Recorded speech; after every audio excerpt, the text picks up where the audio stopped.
Automobile company Nissan क्या Ford और general Motors की कतार में शामिल होते हुए भारत छोड़कर जा रही है? बीते कई दिनों से ये अटकलें भारतीय ऑटोमोबाइल बाजार में घूम रही हैं। इसी बीच बुधवार को निसान इंडिया ने इस पर स्थिति साफ कर दी है। निसान मोटर इंडिया के एमडी सौरभ वत्स ने ये कहा है कि उसका भारत से बाहर निकलने का कोई इरादा नहीं है। उन्होंने बताया कि Renault Nissan automotive India private limited यानी आरएनए आईपीएल में हिस्सेदारी में बदलाव इसका संकेत कतई नहीं है। उन्होंने ये भी बताया कि कंपनी के प्रोडक्शन प्लान्स और भविष्य की क्षमताएं पूरी तरह से सुरक्षित हैं और सब कुछ योजना के अनुसार आगे बढ़ रहा है। बता दें कि पिछले महीने रेनो ने निसान की 51% हिस्सेदारी खरीदी थी, जिसके बाद निसान के देश से बाहर निकलने की अटकलें लगने लगी थी।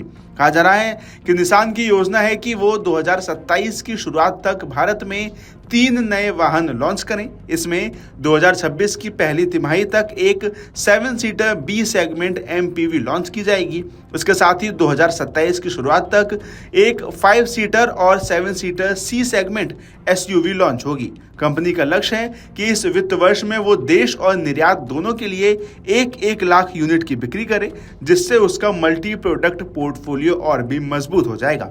प्रेस कॉन्फ्रेंस में वत्स ने बताया कि भले ही कुछ डीलर पार्टनर ब्रांड से अलग हुए हों, लेकिन नई डीलरशिप्स जोड़ी जा रही हैं। वर्तमान में निसान के पास 160 सेल्स आउटलेट हैं और कंपनी की योजना है कि इस साल के अंत तक इसे 180 डीलरशिप तक पहुंचा दिया जाए। ये कदम ब्रांड की बाजार में मौजूदगी को मजबूत करेगा और ग्राहकों तक पहुंच को बेहतर बनाएगा। इसके अलावा निसान ने अपने लोकप्रिय मैग्नाइट एसयूवी मॉडल के लिए सीएनजी किट की भी घोषणा की है। ये सरकार से स्वीकृत रेट्रोफिटमेंट किट होगी, जिसकी अतिरिक्त कीमत 74,999 रुपए रखी गई है। सीएनजी किट की स्थापना फेज वाइज की जाएगी। पहले चरण में 7 राज्यों दिल्ली, एनसीआर, हरियाणा, उत्तर प्रदेश, महाराष्ट्र, गुजरात, केरल और कर्नाटक में ये सुविधा मिलेगी। इसके बाद दूसरे चरण में अन्य राज्यों में भी इसका विस्तार किया जाएगा।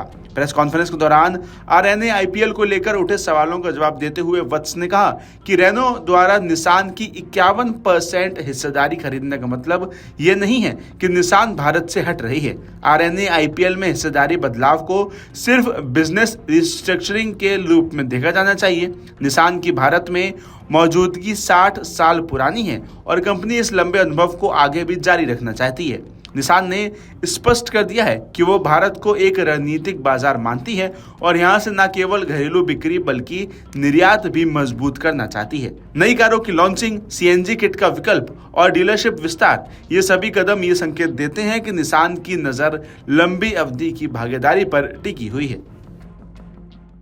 अगर आप ये वीडियो YouTube पर देख रहे हैं तो हमारे चैनल को सब्सक्राइब करें और बेल आइकन को दबाना ना भूलें। अगर आप Facebook पर ये वीडियो देख रहे हैं तो हमारे पेज को लाइक करें।